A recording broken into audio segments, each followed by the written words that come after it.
primordial e importante, Jesus deu aquela cena ali. Foi o perdão para aquele paralítico. Aí depois ele fala, opa, para que saiba que o Filho do Homem tem poder na terra para perdoar pecado. Ele vai lá e perdoa. E cura, né, a limitação daquele paralítico. Mas não foi isso que Deus me direcionou. Deus me direcionou, estudando para amanhã, para 1 Reis 19, abre aí. Vamos falar de um cara, esse é o personagem, esse é o grande herói do movimento pentecostal. Não adianta. Quem é pentecostal, se não tiver um pôster do Elias, Lucas, lá no guarda-roupa, falar assim, esse aqui é minha referência. Porque a gente gosta, né? Tem lá o pôster do campeão, do título do Flamengo, mas o pentecostal deveria ter a foto do Elias. Porque o Elias, vou te falar, um homem cheio do poder, da unção e da autoridade. Até a morte desse homem foi diferente. Não sei se você conhece a história de Elias, mas a morte dele, o Raíra, foi top. Conhece a história de Elias?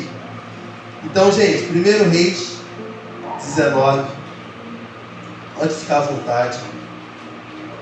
Versículo 1, no livro dos Reis 19, versículo 1, a gente vai ver aqui uma história top para as nossas vidas. Depois a gente no final, quem sabe, ainda conversa um pouquinho sobre aquilo que Deus vai fazer. Todos acharam? Seja no celular, se não for ver o zap, pega o celular, fica à vontade. Mas ouça a palavra de Deus. 19, versículo 1 diz assim: Ora, Acabe contou a Jezabel tudo que Elias tinha feito e como havia matado todos aqueles profetas à espada. Por isso Jezabel mandou um mensageiro a Elias para dizer: que os deuses me castiguem com todo rigor, se amanhã nessa hora eu não fizer com a sua vida o que você fez com a deles. Elias teve medo e fugiu para salvar a sua vida. Em Berseba de Judá, ele deixou o seu servo e entrou no deserto caminhando um dia. Chegou a um pé de giestras ou zimbro, sentou-se debaixo dele e orou, pedindo a morte. Já tive o bastante, Senhor. Tira a minha vida, não sou melhor do que os meus antepassados. Depois se deitou debaixo da árvore e dormiu. De repente um anjo tocou nele e disse: levante-se, coma. Elias olhou ao redor e ali junto à sua cabeça havia um pão assado sobre brasas quentes e um jarro de água. Ele comeu, bebeu e deitou-se de novo. O anjo do Senhor voltou, tocou nele e disse: levante-se, coma, pois a sua viagem será muito longa. Então ele se levantou, comeu e bebeu. Fortalecido com aquela comida, viajou 40 dias e 40 noites, até chegar a Horebe, o monte de Deus. E ali entrou numa caverna e passou a noite. Vamos avançar. E a palavra do Senhor veio a ele: o que você está fazendo aqui, Elias? E ele respondeu: tenho sido muito zeloso pelo Senhor, os deuses dos exércitos. Os israelitas rejeitaram a tua aliança, quebraram os teus altares, mataram os teus profetas à espada. Sou o único que sobrou, e agora também estão procurando matar. O Senhor lhe disse: saia e fique no monte, na presença do Senhor, pois o Senhor vai passar. Então veio um vento fortíssimo, que separou os montes e esmigalhou as rochas diante do Senhor. Mas o Senhor não estava no vento. Depois veio um terremoto, mas o Senhor não estava no terremoto. Depois do terremoto houve um fogo, mas o Senhor não estava nele. Depois do fogo houve um murmúrio de uma brisa suave. Quando Elias ouviu, puxou a capa para cobrir o rosto saiu e ficou à entrada da caverna. E uma voz lhe perguntou pela terceira vez: o que você está fazendo aqui, Elias? Ele respondeu: tenho sido muito zeloso pelo Senhor, o Deus dos exércitos. Os israelitas rejeitaram a tua aliança, quebraram os teus altares, mataram teus profetas à espada. Sou o único que sobrou, e agora também estão procurando matar-me. O Senhor lhe disse: volte pelo caminho por onde veio e vá para o deserto de Damasco. Chegando lá, unja Azazel como rei da Síria. Unja também Jeú, filho de Ninsi, como rei de Israel.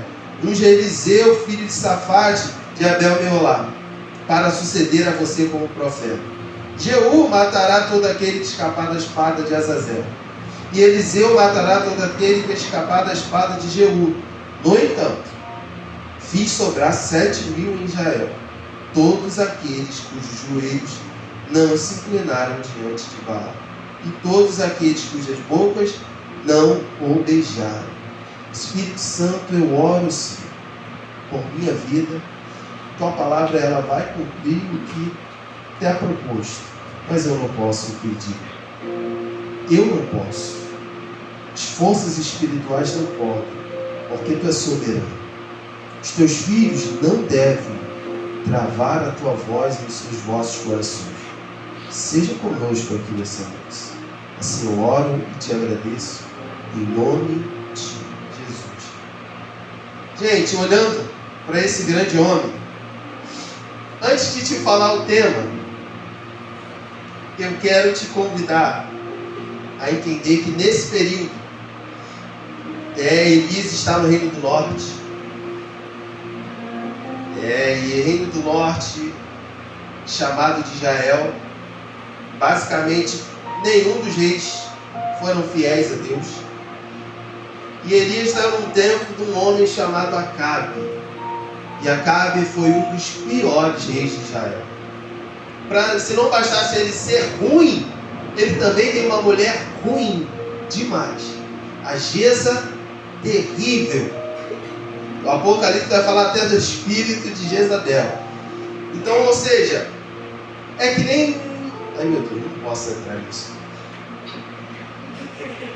É porque assim, gente, vou falar de mim.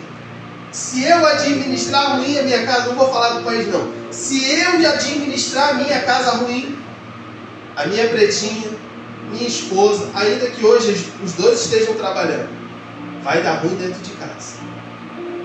É mais ou menos isso aqui. A administração estava péssima na nação, porque a administração estava sob a mão de Acabe e Jezabel. Eles não eram ruins para administrar a nação de Israel. Eles eram sanguinários. A mulher dele falava: mata esse profeta. Ele lá matava. Então foi um tempo muito difícil. E no capítulo 17, Deus está chamando esse homem que a gente leu aqui, Elias. E ele já começa assim, ó: sobre a minha palavra não tem chuva não. E quando eu voltar a dar a palavra, aí vai voltar a chover. Então o ministério dele, assim, ele é lá de Tisbe, de Gileade, ninguém sabia desse homem. Ele entra em cena totalmente desconhecido. E ele entra para dar uma palavra profética: ó, não tem chuva. E se não tem chuva, gente, pare para pensar. Se você compra um arroz hoje, por exemplo, o tio João, a 35, 40, 42, se não chover, bota 50 e 60, 70. Uma sacola de 5 quilos. Então olha a palavra e o caos que a palavra profética causa. Elias fala: não tem chuva. E não teve. Por que não teve? Porque Deus assim falou com ele. E aí depois que cabe, ele vai para o riacho, é sustentado sobrenaturalmente. O riacho seca, ele vai para a viúva. Aumenta ali, Deus usa ele para fazer um milagre. Olha que experiência top que esse homem teve. E aí o filho da viúva morre. Ele clama e Deus traz o espírito do menino de volta. Olha que vida dinâmica Elias teve. No capítulo 18, depois desse milagre aqui, ele está botando o dedo na face. de Jezabel, Jael e companhia, e fala assim: olha, eu quero todo mundo com uma reunião no Monte Carmelo. E aí ele chama todo mundo para o Monte Carmelo e fala assim: ó, pega os 450 de Baal, soma com os 400 de Azerá, 850 profetas, reúne todo o povo, leva para o Horebe. O Deus que responder com fogo é o Deus verdadeiro. E aí vocês sabem a história, ele cava, faz uma vala, como se fosse semear. Eles ficam lá. Primeiro vai o povo os profetas de Baal. Se cortam, faz dança da chuva, dá pirueta. E Baal está mudo, com a boca fechadinha, amordaçado. Eles se cortam, jogam capoeira, dançam funk, faz tudo que é de ruim. Mas o Deus dele não responde. Mas quando Elias pega, isso aqui é muito bonito. E quem dera que o movimento pentecostal não entendesse isso. Porque ele pode ser até um ídolo de Deus, um profeta do fogo. Mas para mim aqui nessa cena está declarada a dependência de Elias de Deus. Isso é conselho para quem ministra louvor. Isso é conselho para você que deseja fazer algo grande para Deus dentro da sua casa. Coisa linda é, ele não sai chamando por fogo de uma hora para outra. Ele repara o altar. Então não dá para entender o texto que assim, não, eu quero ter a palavra que Elias tinha, orar e acontecer. Não é bem assim. Para que Deus respondesse, ele arruma o altar. Sabe o que isso quer dizer? Dependência. Ah, eu quero que a minha voz seja poderosa no coração do pecador. Arruma o altar comigo. Ah, eu quero que o sucesso da minha vida vá para frente, a minha carreira. Por isso que eu falei, a igreja tem que estar lá em cima da tua lista. Arruma o altar comigo. Eu não estou aqui tacando peso. Não pode pecar, não pode pecar, não pode pecar. Estou falando de pecado não, em primeiro lugar não. Estou falando de você depender dele mesmo. Falar assim, eu não faço nada se não vir de ti comigo. Não tem voz linda que o Senhor não tem me dado. Não tem unção daquilo de que o teu coração se agrade do meu primeiro. E ele arruma o altar lindo. Depois que arruma, porque isso era importante para ele, Deus responde. Consome tudo.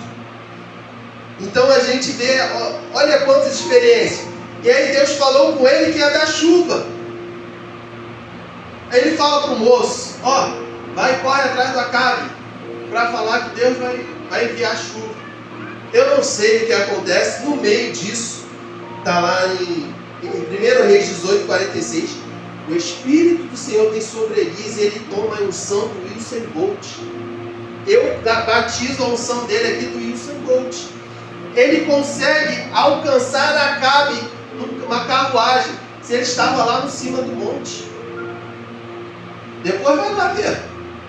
Não foi só fogo sustentado pela viúva, ressuscitar o filho que o Elias fez, não. Que velocidade Deus deu a esse homem? Porque ele alcança, pelo Espírito de Deus, ele alcança Acabe. Ele vai falar assim, vai vir chuva, desce depressa. Assustador que esse homem vive. E a pergunta é, o que ele tem de especial que eu e você não temos? Porque eu não vivi nem 0,1% do que ele viveu de experiência. O que Elias tinha, gente, de diferente de mim e de você, que eu e você não temos? Cadê a nossa experiência? Fico com vergonha quando eu olho para ele e falo assim, meu Deus, do 16 ao 18, meu Deus. Aí tu vai lá para o 20, acho que 21, 22, a morte dele, até a morte é sobrenatural, ele vai no redemoinho. Coisa louca acontece com Elias. Então é o ícone do movimento pentecostal. É o ícone do homem que transborda azeite, aquele que soa, faz assim, e unção desce no suor. Mas o tema dessa noite é a depressão de Elias ou o esgotamento de Elias. E aí ficou na minha mente, como pode, né? Do 18 até o 19, como é que um homem poderoso em Deus está tão quebrado? No 19 aqui, como é que pode viver? Não é tudo que a gente quer, não é tudo que a gente fala assim, me dá essa experiência. ter essa experiência disso se concretizar na minha vida sobrenaturalmente, e eu nunca mais te largo. Se isso acontecesse, se o Senhor me colocar naquele lugar, eu não te largo nunca mais. Aí a gente vê Elias explodindo de experiência e numa crise muito profunda no capítulo 19. Então o herói, na verdade, é como todos os heróis da Bíblia. Todos os heróis da Bíblia estão quebrados. De alguma forma, todos eles estão quebrados. Então tem algum tipo de fratura. E eu vim falar um pouquinho nessa noite sobre as nossas fraturas. Então o tema é a depressão de Elias. Sabe, eu queria compartilhar com vocês que em 10 anos, o suicídio entre 12 e 16 anos aumentou no Brasil 40%. 40%. A doença que mais matava no mundo eram as doenças cardiovasculares. As doenças começam no coração e são derivadas do coração. Hoje, o que mais incapacita jovens, crianças e adolescentes para o mercado de trabalho são as doenças psíquicas. Aqui, está na mente. Amputou, vai lá no INSS, dependendo do que for, está apto. Amputou o membro, mas a depressão, o transtorno de bipolaridade, o burnout, essas doenças psíquicas, elas estão incapacitando muito. E tem 2 motivos, não quero adiantar, não é a aula de amanhã. 2 motivos que talvez você não saiba, que faça sua alma enfermar. Pasme, a genética é a causa de mais de 60% dos casos de depressão. Está dentro. Quer ver uma coisa? É muito fácil falar assim, está repreendido. A minha família tem um histórico de câncer e eu repreendo no nome de Jesus, e é isso. E depressão alta, está repreendido, Léo, está maluco, não vou ter não. Maldição hereditária. Mas ninguém repreende, é calvície. Eu sou calvo, sabe por quê? Bisavô, avô, 4 tios meus na família. Minha família de primos é muito grande. Só a gente foi acometido com uma calvície precoce. Dá para repreender calvície? É maldição hereditária eu ser calvo hoje, gente? Mas cuidado com o que eu estou falando. Não estou mandando aceitar a doença, não. Nem falando que não tem ordem espiritual. Eu estou falando que a depressão, ela tem um fundo genético. O código do seu gene, do seu DNA muito forte. Então, o primeiro conselho para a gente falar de Elias: olhe o seu histórico familiar. Se os seus são muito dados à depressão, a sofrer muito, olhe com isso com calma, para que isso não se reproduza na sua vida. É importante que você entenda isso. Então, baseado nisso, eu me assustei. E dentro dessas doenças tem muita coisa na área da ansiedade que a gente possa estar vivendo e sofrendo esses dias. Então, eu quero falar muito com vocês sobre a questão da alma. Muito. Tem um belo papo aqui com vocês sobre isso. Capítulo 19, gente. E a gente vai perceber que Elias vai dar uns traços de que zerou. Elias zerou com as suas emoções. Elias foi procurado por causa das suas emoções. Elias prejudicou a sua vida. Por que Elias ficou tão mal? E a palavra de hoje é um alerta para que a gente não caminhe e não trilhe o caminho de Elias. Sabe por que eu falei isso é importante aqui? Sobre a genética. A igreja falou por muito tempo na face da terra que era falta de fé quem era depressivo. De repente vão olhar para você e falar assim: tá doida, Vitória? Tem quantos anos? 19, 20, 21? Você é muito nova. Que fé é essa que você não tem no teu Deus para estar deprimida? É muita falta de conhecimento. É muita falta de conhecimento. E eu, não, como líder, não posso passar nessa geração sem falar com você sobre isso. sem trazer um alerta sobre isso, para que você pense um pouquinho no seu coração. O capítulo 19, depois de viver tudo isso, uma coisa vai ser um start, porque sempre tem um start, gente. Não começa de uma hora para outra. Sabe, as raízes do seu sofrimento às vezes vêm num término do relacionamento. Aquele boy lindo que você amava te largou, e bum, explode. Vem uma cascata de dor e sofrimento. As frustrações. Quer ver uma coisa? E aí vamos entrar um pouquinho na nossa cultura, o movimento feminista. Quer tirar da mulher o peso que ela tem naturalmente e biologicamente. Vocês sabiam que vocês meninas carregam um peso? E eu vou tratar assim, entenda melhor. Vocês carregam uma coisa em vocês, que está na biologia, na natureza, que mexe sim, governa sim, faz vocês pensarem no futuro sim. E os homens também, que é a questão de gerar filhos. Deus deu muito tempo a vocês, meninas. E não adianta. Se quiser viver uma vida perdida por aí, isso é uma barreira. Se estiver sofrendo, porque olha para amanhã e fala assim, eu não vou conseguir ninguém digno para me amar, eu não vou casar. Você está pensando nisso tudo, você tem desejo de ser mãe, de casar, e é um peso. É sim. Biologicamente isso sim pesa. Como para os homens. De construir algo duradouro. Que homens querem construir os seus impérios, de querer ser pai, de afirmar sua paternidade, de afirmar que é masculino. E tudo isso, não adianta falar que, pintar, não, é um peso sim, a gente pensa no futuro, a gente pensa. As meninas pensam, será que eu vou dar netos, meus pais? Será que eles serão avós? Será que as meninas falam assim, será que meu pai vai amar? Será que eu vou conseguir dar uma neta, dar um neto? Será que vai ser gêmeos? Será que meus pais vão entrar comigo na igreja? Vão me ver casando?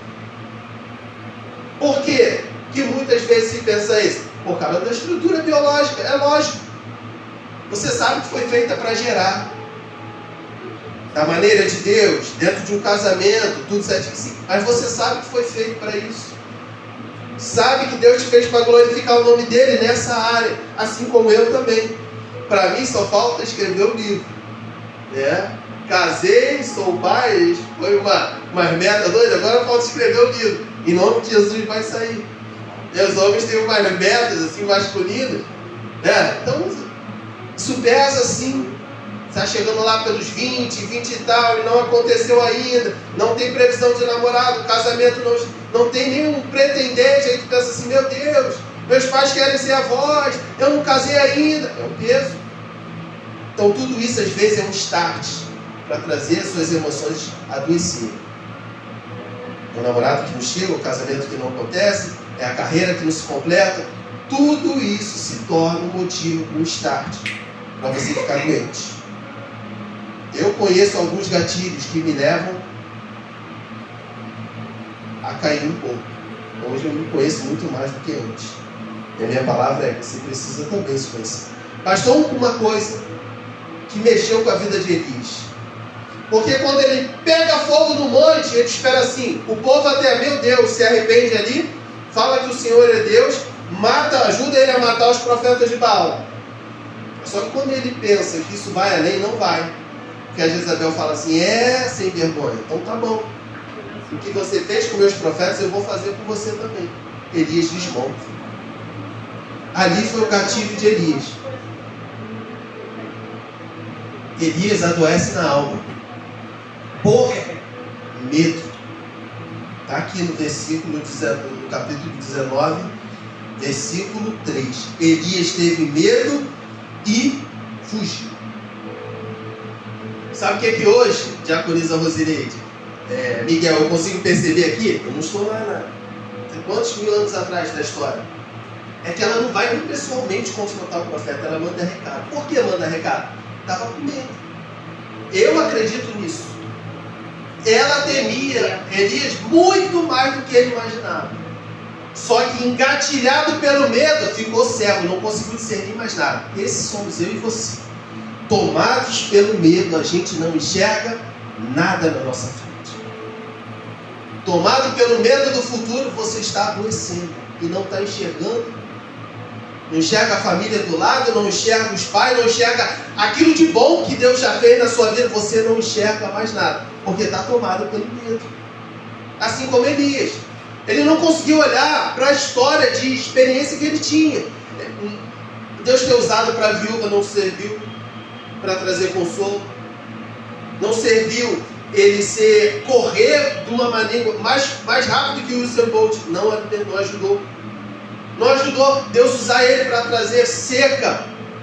Se eu não me engano, 2 anos e meio. Não ajudou, não confortou. Bastou Jezabel falar assim: eu vou acabar com a tua vida. Elias teve medo e fugiu para salvar a sua vida. E aí ele vai fazer uma outra coisa aqui. Depois que ele teme, se tranca, ele começa a abandonar quem está com ele. E aí sabe o que acontece? No nosso dia, a gente se isola. Vive na casa pai, mãe, filho, avó. Em algumas famílias são configuradas. Sabe o que você faz? Se isola de todo mundo. Parece que você vive sozinha ou sozinho em meio a uma casa cheia de gente. Você se isola. Primeiro você teme e foge. Agora você deixa de socializar. Só quer ficar trancado dentro do quarto. Não quer pai e mãe. É só bom dia, nem bênção. E olhe lá, não tem diálogo. Porque a primeira coisa que ele faz na crise dele, ele abandona o servo. E o servo aqui era alguém que ele deveria ensinar, preparar para ser maior do que ele. E ele abandona o seu servo. Aí ele entra no caminho para chegar ao deserto, se deita lá no zinco.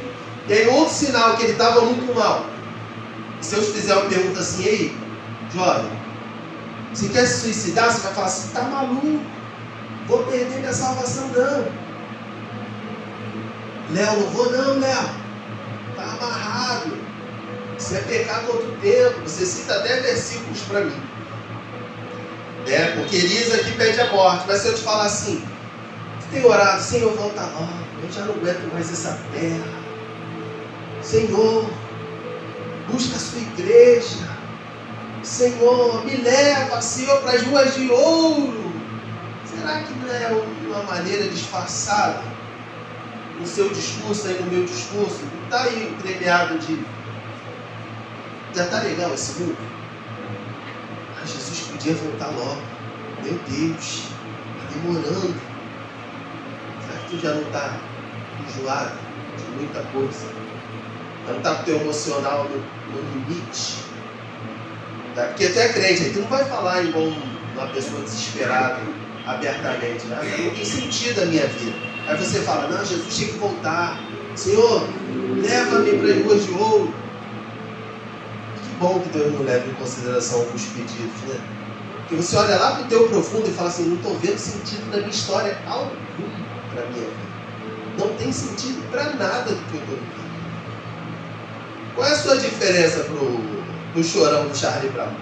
Destruiu. Inteligentíssimo. Umas letras.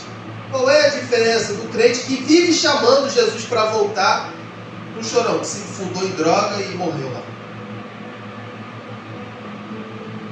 Então a gente precisa vasculhar o nosso coração, gente, para ontem. Por isso que eu tenho pedido na reunião: converse.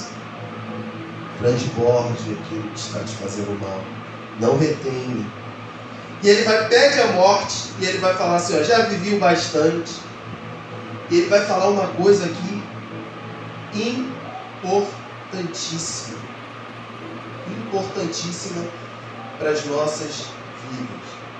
Então, ou seja, a gente falou que Jezabel, em vez de ir pessoalmente, manda recado. Ele pede a morte, deita e dorme. Agora ele vai falar algo aqui que eu quero falar, perder um pouco de tempo com vocês. Isso aqui pega muita vida de vocês, jovens. E pega a minha também, tá? Com 39, pega a minha também. Eu vou te dar uma dieta detox para fugir da comparação. Quer ver uma coisa que vai te ajudar muito? Foge um pouquinho do Instagram.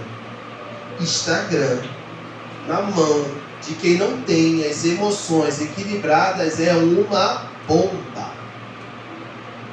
seguir aquela pessoa, aquele famoso que você segue, aquele pedacinho de felicidade completa que eles postam, é extremamente destrutivo. Ô Léo, beleza, eu não vou pro Instagram, mas eu fico olhando para a vida de todo mundo. Tem que tratar também.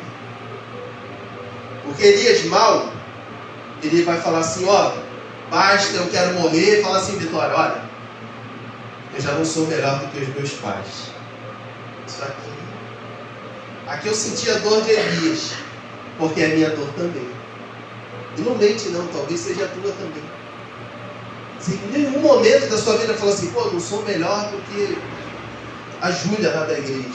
Eu não sou melhor do que a mãe da minha mãe. Eu não sou melhor do que temos uma advogada aqui no Silvio aqui, do que a advogada fulana de tal.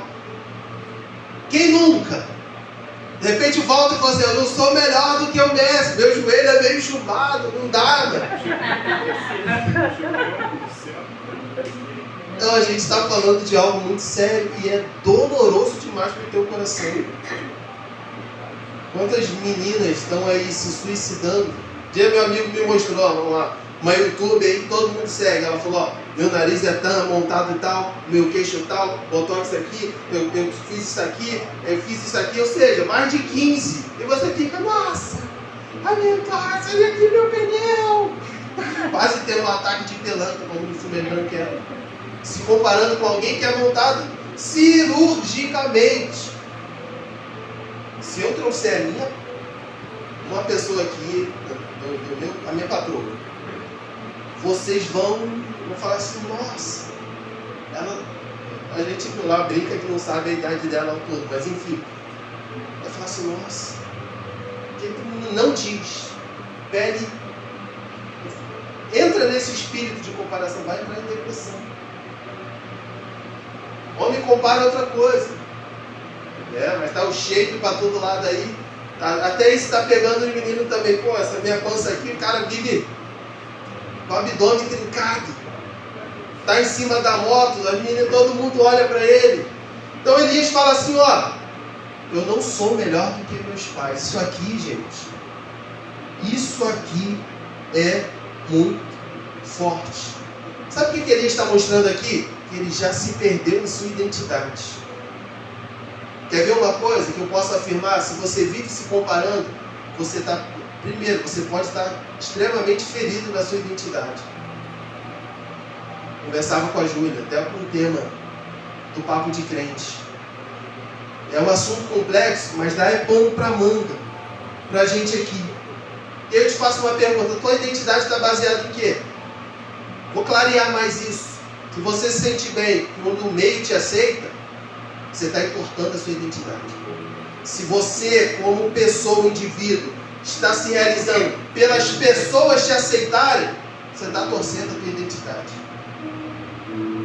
Elias não conseguia enxergar quem ele era mais em Deus por causa do medo. E quantos de nós estamos assim? Frustrado, olha para o corpo, olha para a conta bancária e fala assim, meu Deus, 40 estão chegando, sou um lixo em ti, Senhor. Quantos de nós já chutamos a nossa identidade?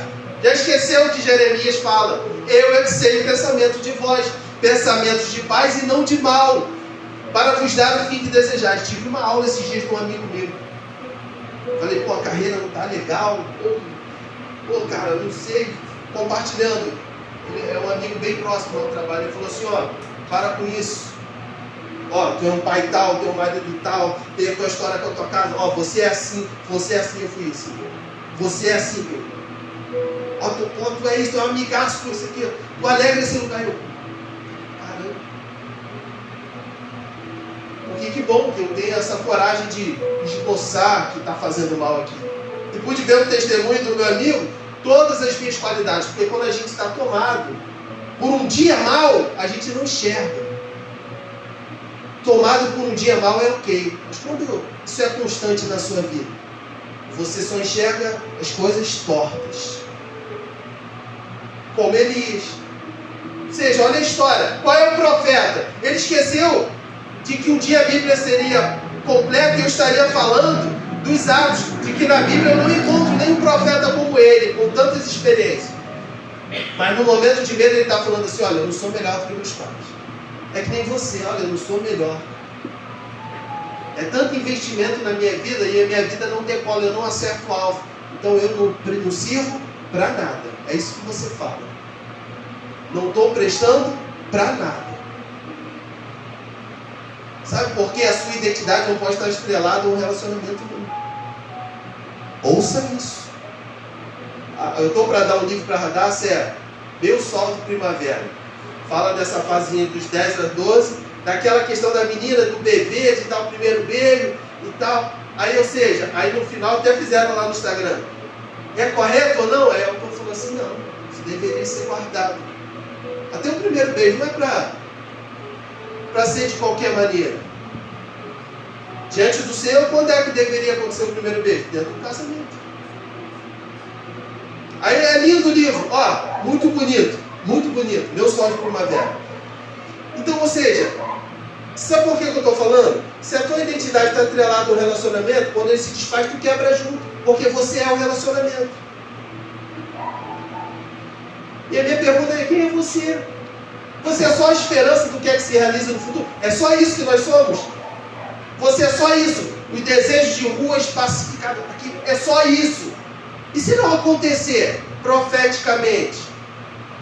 E se não acontecer o recuo da violência e não conseguir continuarmos com a dificuldade? Vai fazer o quê? Você é meritiense só se estiver tudo bem?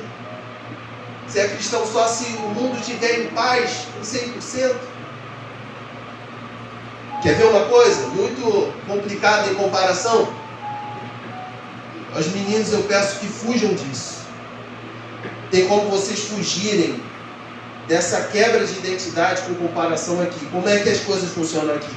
As pessoas são tão carentes de uma palavra de afirmação. Olha, você é bênção. Você vai conseguir avançar na tua história. Você vai crescer. Você vai acertar o alvo. Elas são tão carentes que para se sentirem destaque, primeira coisa, uma das, não vou falar por todos os jovens daqui não, mas a grande maioria. Entra num consórcio, uma parcela infinita, a casa está destruída, mas ele compra a primeira moto. Aí ele compra a moto, porque ele sabe que não vai ser difícil colocar alguém na garupa. Não quero ser pesado, mas é o que é a realidade. E a menina que monta numa moto muito legal, ela sim tem um certo destaque. Para mim essa identidade, essa pessoa que toma essa está destruída. Se o jovem tudo que ele é comprar uma moto que às vezes ele nem paga, vira BA, para ter destaque no BQ, para ter destaque em Tomazinho, é só isso, para ver meninas suportarem, sendo humilhadas por causa de um bem material, é essa só a nossa identidade? É só isso? É só isso? Você vai mesmo viver a tua vida infeliz? Se Deus não quiser que tu passe e alcance tal lugar, vai viver em infelicidade a vida toda?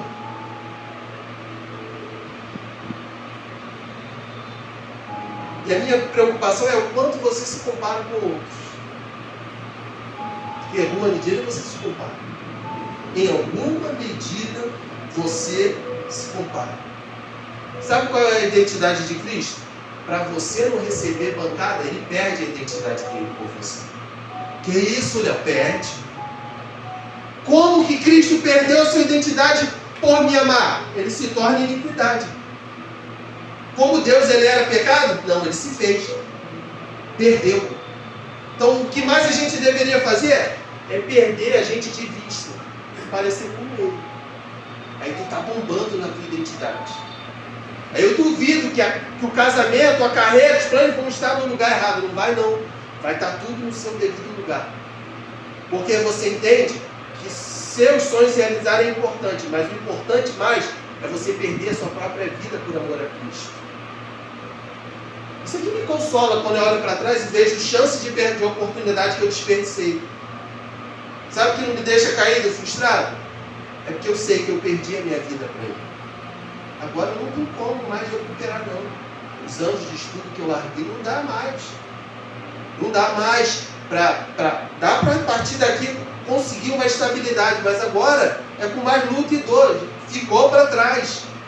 Vinha conversando com a minha filha, explicando ela o que é a expressão não adianta chorar pelo leite derramado. Dei uma aula de Arthur da Rosa. Pegávamos leite em saquinho, bota para ferver, o leite fervia, tinha que ficar de olho para ele não transbordar. Uma vez que transbordava, você perdia muito leite, sujava fogão. Então acabou, transbordou, entornou, vacilou, errou, comprometeu. Agora não adianta ficar ali chorando pelo leite que caiu no fogão, não. Levanta a cabeça, pede ajuda, conversa com os pais, abre o coração, chama a liderança. Não vai viver com fardo, destruindo a tua identidade. Então eu quero reforçar isso. É que às vezes a tua identidade pode estar bem mal, como diz Elise. Você pode estar caminhando com uma depressão, fazer enfermar a sua emoção. No versículo 5, depois de tudo, que ele foge com medinho, está com medo. Elias está com medo, mas no versículo 5 vai falar assim, ó, de repente um anjo tocou nele. Esse anjo toca, ainda vai fazer uma comida para o profeta ali na cabecinha dele. Era só ele olhar para ver. Fala sério, você tocaria? Já viu aquela pessoa teimosa? Que deu tudo para ela? E ela não teme não sair daquela situação? Eu lembrei da minha filha. 5h30 o relógio desperta. Tem que sair 6h15 para o transporte, para vir para São João, para a escola. Deu 5h15, 5h20, quando dá 5h30, Radassa levanta. Aí eu dou 2 minutos. Filha, levanta.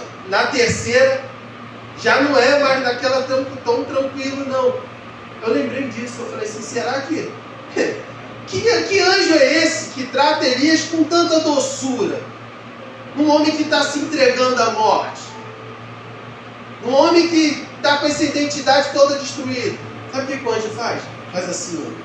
Acho que daqui não. Se é você, levanta, Elias. Levanta, Elias. É ou não é? Essa visão que Satanás quer colocar sobre Deus na sua mente. Que depois de um erro, a única coisa que Deus tem para você é te afundar em pancada, em juízo. Não estou aqui falando, abrindo possibilidade para que você viva uma vida libertina, não. Mas cuidado com aquilo que ele tem falado da sua mente. Será que Deus é só isso? Que Deus é só isso? Eu vejo um anjo tocar num homem moribundo, depressivo. Toca, vai, levanta, Elias. Elias não levanta, ele vai lá e faz um pão numa brasa quente com um jarro de água. Ele come. Aí de repente fala assim, agora Elias vai se levantar, vai sair dessa. É às vezes o que as pessoas esperam de mim e você. Deus está falando, meu filho, agora vai. Aí a gente deita de novo e dorme. Foi o que aconteceu. Aí no versículo 7, o anjo toca de novo. Aí o anjo fala assim, o anjo toca e fala, levanta e come. Isso aqui é muito lindo. Ele vai falar assim, não somente levanta e come, ele vai falar assim, ó, a viagem é muito longa. Deus está sendo pedagógico. Porque sabe o que o inimigo fala? Agora já era para você, tá? Tua história está quebrada, você desperdiçou sua vida, você errou. Agora faz o seguinte, só tem o juízo para você. Aí o anjo do Senhor faz o contrário. Ele toca com muito carinho em Elias, agora fala assim, ainda tem uma missão para você. Fique de cara com isso. Quem vai dar missão para alguém caído? Quem vai continuar a insistir em pessoas tão ruins de entenderem a vontade de Deus? Só Ele. E eu oro para que Deus me dê essa mesma paciência com cada um de vocês, aqueles que Ele me permitir liderar. Eu espero que Ele me dê a mesma condição. Porque Ele não só está tocando, gente. Ele está falando assim, olha, come. Porque a sua viagem ainda é muito longa. E adiante vai falar, fortalecido com aquela comida, ele viaja 40 dias e 40 noites. Deu para entender quando eu falei que o plano tem que estar Deus lá no top? Porque o que vai te fazer ser suficiente e te levar onde você precisa ir, não são as coisas que você quer alcançar, é o que Ele te dá para te alimentar. carreira no centro da vontade de Deus é um ótimo projeto para fortalecer a tua vida. Como o casamento também. Mas se o casamento for tudo que você quer, vai ficar insuficiente na caminhada. Porque o que mantém aquele homem caminhando, Val, 40 dias e 40 noites, é a comida que hoje o Senhor preparou para ele. Não é aquilo que eu quero. Não pode ser aquilo que você quer, não. É o que Ele quer para a tua vida. Agora, outra coisa. O que você quer para a tua vida? Quer o que é da vida? O tempo está passando. No mundo empresarial, o tempo é dinheiro. Quer o que? Está vivendo a vida passar? Esperando acontecer o que você quer? É só isso, gente. E aí no versículo 9. Eu não daria uma missão para Elias. Eu não daria missões para mim, mas Deus me dá. Deus dá para a Lívia. Deus dá para o Emerson. Deus confia em nós. Deus dá para a Milena. Ele toca pela segunda vez e dá mais uma missão para Elias. Como quer dar para a Camila. Aí a última pergunta. Estamos caminhando para o final. Ele vai falar assim: Elias, o que fazes aqui? É a mesma coisa que lá no Gênesis. Deus procurando Adão. Será que Adão não sabia? Sabia. Deus sabia onde Adão estava. Escondidinho. Cheio de guerra. Aí Deus está assim: você estava escondido, está aí. Deus ainda dá uma de mão sem braço. Sabe para quê? Que Deus está com o anjo, está perguntando aqui. Esse anjo do Senhor é uma figura intrigante. É porque ele quer que Elias afirme a sua posição. Quando Deus está assim: Elias, já deu comida, já tocou de novo, já fez carinho, já falou assim: agora eu tenho uma missão para ele. Aí volta de novo e fala assim: está fazendo o quê? Ele quer que Elias pense em que posição que ele está, como ele está, se a posição que ele está agradando a Deus, com a sua vontade e com o chamado que Deus tem para a vida de Elias. É que nem você. Se ele perguntasse: Lívia, você está onde? De bate pronto, a Lívia falaria: eu estou na rua Jorge Nayar 92. Igreja Vida e Esperança em Cristo. Mas não é isso que Deus está perguntando para a Lívia. O que fazes aqui? Está estacionada em quê? Está confiando em quê? Era o que Deus estava falando para ele. Deus pode falar assim para Camila: Camila, está fazendo o quê aqui? Ela: não, e Deus está falando assim: estou falando de algo mais profundo do seu coração, Camila. Estou falando daquilo que você está apoiado. Se for superficial, vai falar assim: eu estou na segunda fileira aqui do lado esquerdo, do meu direito, mas de quem vem para lá. Aí o anjo fala assim para a Camila: é isso que eu estou te perguntando. Tá, tua vida está segura em quê? Para Elias, a gente sabe a resposta: medo, angústia, depressão, esgotamento. Isso estava apoiado na vida de Elias. A sua identidade já tinha ido para o espaço. Mas e você? Está apoiado em quê? O que fazes aqui? A tua história está construída em cima de quê? Tem um livro que eu quero muito comprar para a gente fazer um discipulado nele. O Deus que destrói sonhos. É um sorvete lindão caído assim no chão. Deus destrói sonhos, sabe? Soberanamente. Vai dividir com ele, vai rivalizar. Cuidado naquilo que você está apoiado. Não estou lançando medo, não. Estou te trazendo um alerta. Sua vida pode estar apoiada naquilo que é poeira.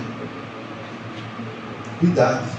Então ele está falando para Elias: Elias, qual é a sua posição? Mais à frente, do 11 ao 13, quando a gente vê aquela cena de terremoto, fogo e tal, é a mesma história, o mesmo local que Moisés. Quando Moisés fala assim: rogo-te que me mostre a tua glória, Senhor. A minha face ninguém viu.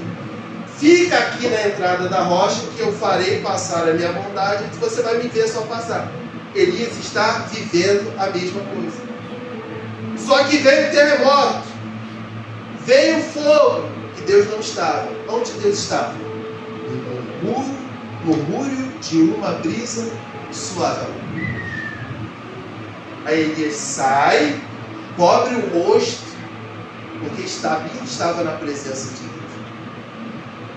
Sabe, às vezes a gente acha que o que tem pra gente é fogo e terremoto, porque a gente está muito mal com Deus. É o que é lançado aqui, é soprado aqui. Você está tão ruim, menina. Você está tão ruim, menino. Tua vida não vai para lugar nenhum. Tua história está toda bagunçada. E a única coisa que tem para você, é fogo e as rochas se fendendo, como ele diz. E vou ser sincero, Elias até merecia. Teve tanta história com Deus para estar afundado naquilo ali. Mas em vez de dar o que ele merecia, onde Deus se manifesta? Numa brisa suave. Porque era o que Elias precisava. Às vezes o que você precisa não é mais um dedo na cara. Tá mal, hein? Vai se consertar, desviar. Acorda para a vida. Deus está voltando. É muito mais do que isso que a gente precisa. E Deus sabe. Às vezes, se está faltando isso daqueles que estão muito próximos a você, guarda o coração.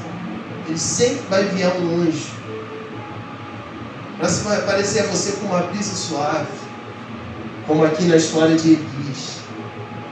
Isso mexeu muito com o meu coração. Ele vai falar: fica aqui, Elias. Como é que Deus vai deixar a sua glória passar de um homem tão mau como Elias? Mas ele assim o faz. Ele quer passar a sua glória, manifestar a sua bondade na sua vida também. Pela terceira vez a mãe vai falar: o que você está fazendo aqui? E ele sempre fala a mesma coisa: só eu fiquei como profeta, os altares estão derrubados. É a mesma história. Aí, no finalzinho, para curar o coração do profeta, no versículo 15 ele fala assim para Elias: tem uma solução para você, já te dei uma missão. Agora a solução é: faz o caminho de volta. O caminho de volta é arrependimento. Talvez a raiz dessa angústia, dessa pressão, seja em confessar ao Senhor: Senhor, não tenho conseguido te agradar, está muito ruim. Quando eu não te agrado, isso me acelera. Quando eu não te agrado, isso me faz adoecer. As metas que eu coloco para mim, eu nunca alcanço. Eu me vejo sempre insuficiente. E por me achar insuficiente, eu vivo mal, me cobrando. Os meus pais me cobram, eu me cobro, a sociedade me cobra, a minha igreja me cobra. Talvez a sua mente esteja assim, acelerada. E o único caminho para quem está dessa forma é fazer o caminho de volta. Sabe? E é no caminho de volta que você vai ter a sua identidade de novo consertada. E aí você vai saber quem você é. Você não pode ir embora daqui sem a certeza de quem você é. Se você me ajuda, peça ajuda. Pode falar comigo. Os que não são daqui, procurem a liderança, peça socorro. Mas procure urgentemente estabelecer no seu coração quem você é. Você precisa saber quem você é. Tua história não se acaba aqui em São João. Tua história não é lascada. Você não é aquela que nunca vai conseguir nada. Essa não é a sua identidade. Em nome de Jesus. Então, por causa da posição dele, Deus manda ele voltar. E depois que volta, ele fala assim para Elias: ô Elias, eu te perguntei 3 vezes o que fazes aqui, tu falou a mesma história. Só eu fiquei por profeta. Aí Deus vai falar assim para ele no final: Elias, tem 7.000 que eu fiz não dobrar, não beijar a barra. Na verdade, o que fica para o final dessa história é que não existia fundamento nenhum para Elias estar da maneira que estava. Como diante de um Deus glorioso, não tem motivo algum para você estar se autodestruindo. Mas ainda assim a gente faz. Eu queria te convidar nessa noite a colocar o seu coração diante do Senhor. Sabe? Porque a gente cria umas fantasias na mente. Só a gente acredita. Só a gente acredita. Não, eu não dei certo, é por causa de fulano, é por causa... A gente terceiriza e cria uma história nessa mente. Só a gente acredita. Está na hora de cairmos na realidade, sair da Matrix. Eu convido vocês, todos já viram o filme, eu convido vocês a sair da Matrix. A tomar aquela pílulazinha. A Red Pill, que traz, de fato, o que é real na nossa vida. O que é real, que você tem uma igreja para contar. O que é real, que o teu Deus é grandão e poderoso e te ama. Não é esse Deus aí plantado, que é só chinelada e pancada sobre a tua cabeça. O que é real é que você tem liderança. O que é real é que os teus pais não são perfeitos, mas te amam muito. Dá sim para ele restaurar o seu ambiente familiar. O que é real é que tem um espírito que te ama e se doa por você, com gemidos inexprimíveis. É nisso que você deve se agarrar. Pelo amor de Deus, consiga em Cristo Jesus ser diferente do que está aí fora. Não para ser o santarrão da Juargenaiai, não. É para não ter uma identidade distorcida, apegada a coisa. Eu só sou se eu tiver. Não, em nome de Jesus.